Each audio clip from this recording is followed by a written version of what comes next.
Hey, witches! Hi, hello. Welcome back to another Cryptids episode. Cryptids, urban legends. Mine's a little more urban legend than cryptids, but it was still really interesting. Yeah. Uh, Mine is a lot less cryptid and more not folklore based, but a lot of it's been debunked by science basically. Right. So, would you like me to go Mine is first? more like haunted. Oh, sure. I don't care. It doesn't matter. Okay. Just I do the uploading, so this will give me some time to let it do everything. Yeah. Okay. So for this episode, we're in Wyoming area. Yes. Excuse me, gosh.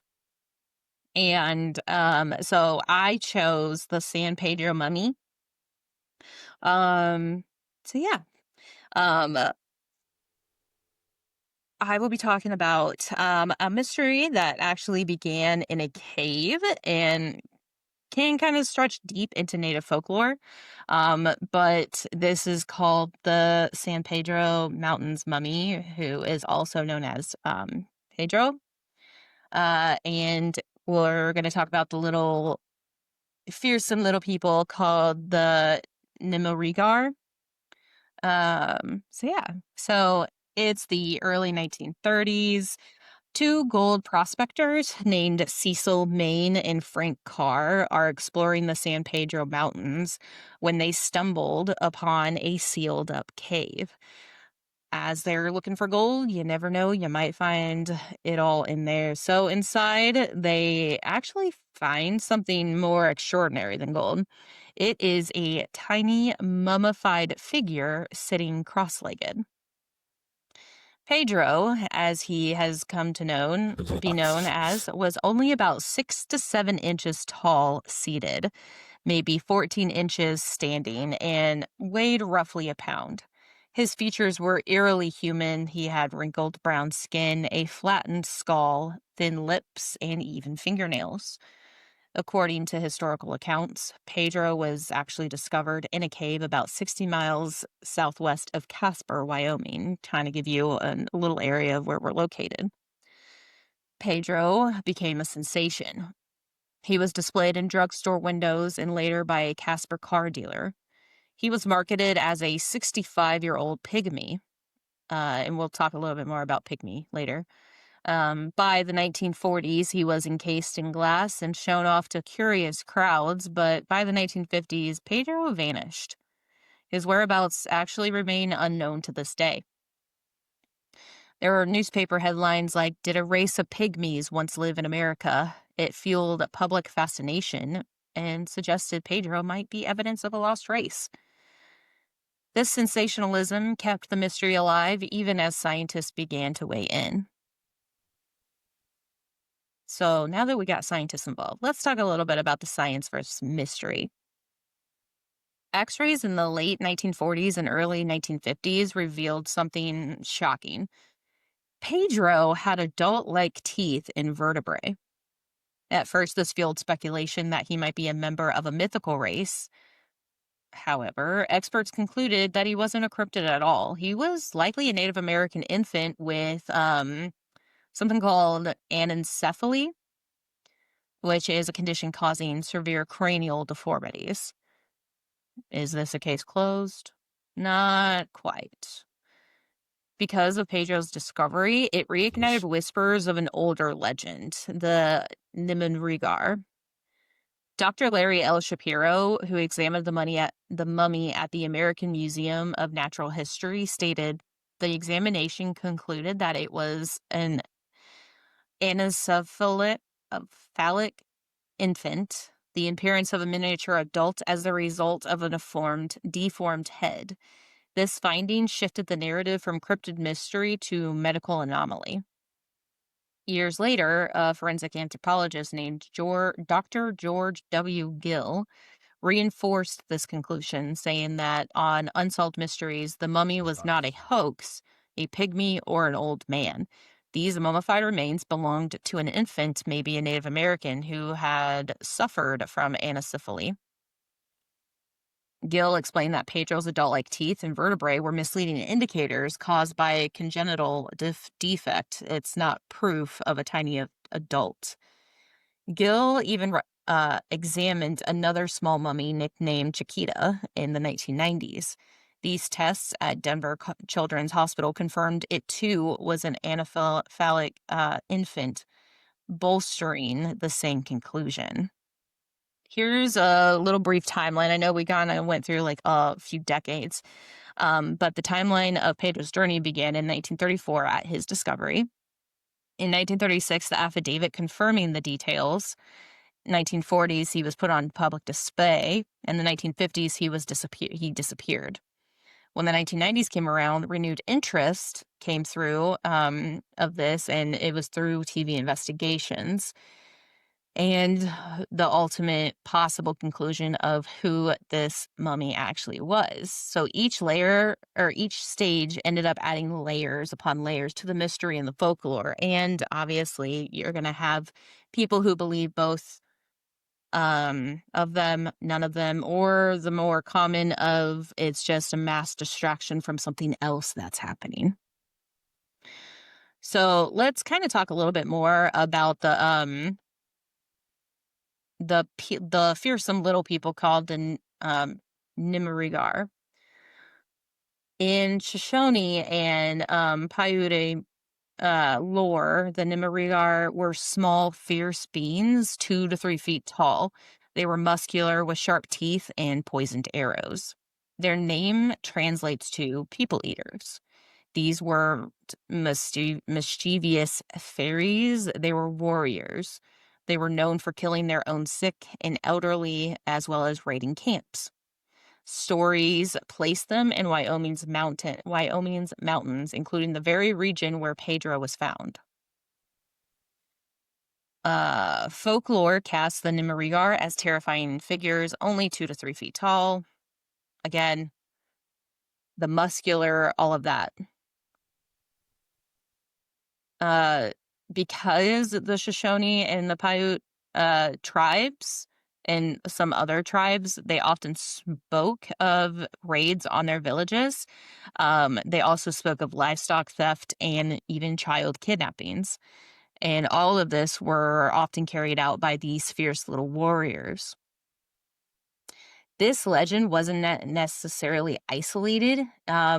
David Zeisberger in 1778 reported 3-foot pygmy burials in Ohio, a curious echo of Rocky's lore. Some scholars suggest that these stories symbolize social regulation, warning communities about outsiders, and often enforcing the norms. The presence of similar little people myths among Arapaho, Sioux, Cheyenne, and Crow tribes suggest a shared archetype of supernatural, powerful small beings. So, could Pedro have been a Nimerigar?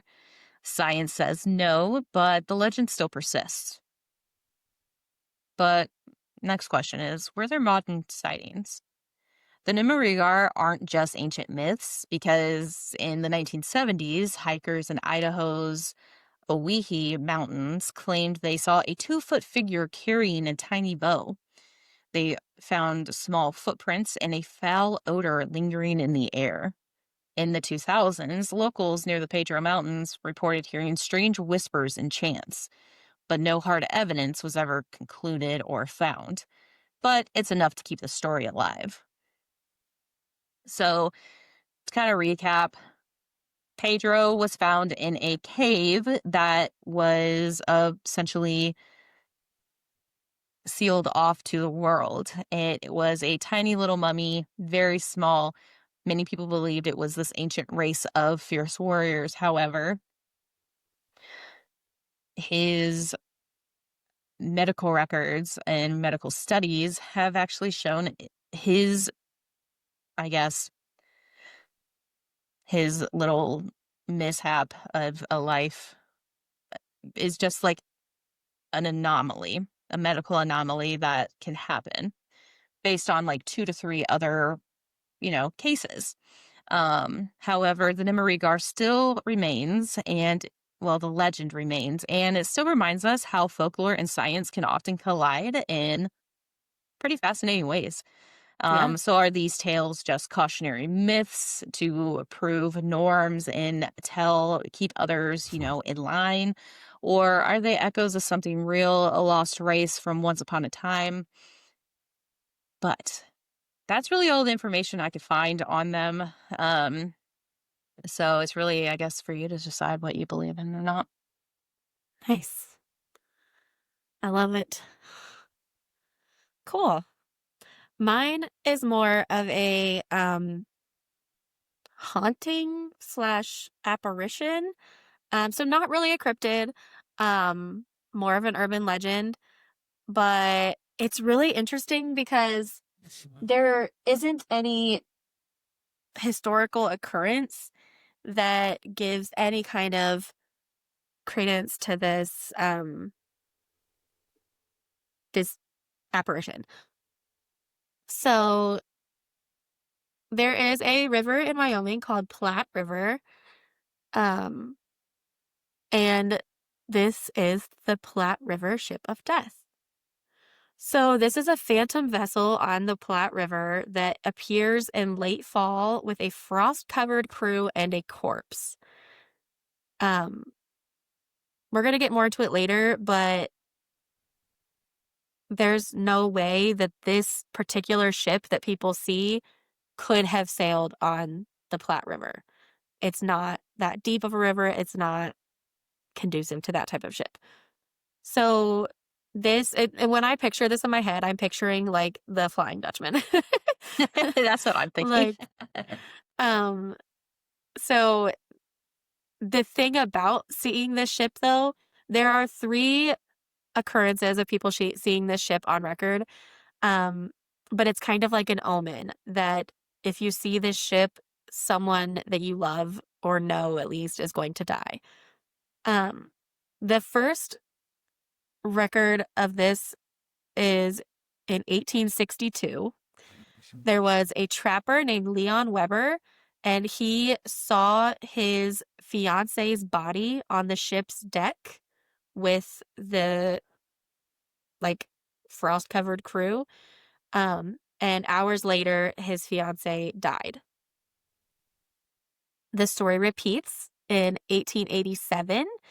There's a cattleman, Gene Wilson, who saw his wife's body on the ship and later she died. And then again in 1903, I didn't look up how to pronounce this. It's a German last name, Heibe. Um, Probably. he lost a close friend after a similar vision of this ship. Each one of these sightings was set in the late fall, which gives it a weird kind of consistency to the story. Um, and this is, like I said earlier, where things get interesting. The Platte River, especially the North Platte, which is where these sightings happened, is not a hot spot for sailing. It's a very shallow river with sandbars. It's better suited for canoes or kayaks. The type of like big pirate ship vibe that these men are seeing is not likely to have sailed there. And if it did, it probably did sink or at least run aground because this is not the right kind of body of water for that type of ship to be on. Um, so historians try to explain this away like we do. We can't just let a supernatural phenomenon lie. We have to debunk it, right? Um, so some historians say that this is just like a pioneer panic. Um, in the 19th century, the Platte River was a lifeline for settlers of this area, but it was also a very dangerous zone because people were crossing this river to continue to travel and colonize more areas. Um, and there were a lot of treacherous crossings, and this river frequently flooded because if you know anything about rivers and that type of geography, when you have a shallow river, if it floods at all, it floods out. So it's going to take out anything. So if they settled or set up camp along the banks of this river and then there was a flood, they probably were taken out. So um, there were thoughts that a ghostly ship is like a symbolization of the risks of camping or settling along this river. Um, they also said that it could be like an isolation thing. Um, Wyoming is still vast and sparsely populated. Um, but then obviously even more so, this was like a long time ago in the 1800s. Um, and this is the perfect breeding ground for spooky tales and urban legends. Because again, there wasn't TV, there wasn't internet, there wasn't what they did was make music and spend time together and tell stories. So this could just be that type of urban legend. And then also kind of a, to go on along with that, kind of a folklore um, embellishment. So a frost-covered ship and the grim cargo of a corpse feel like a mix of like European ghost stories and local storytelling.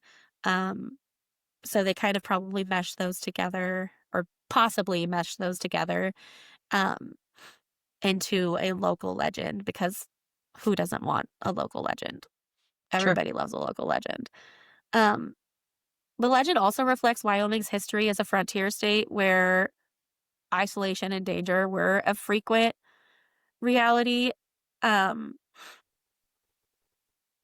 and during that time, like we've all, at least any Americans, have heard about the stories of the traveling West and the colonialization of our country. We've heard the whitewashed version, the fairy tale version.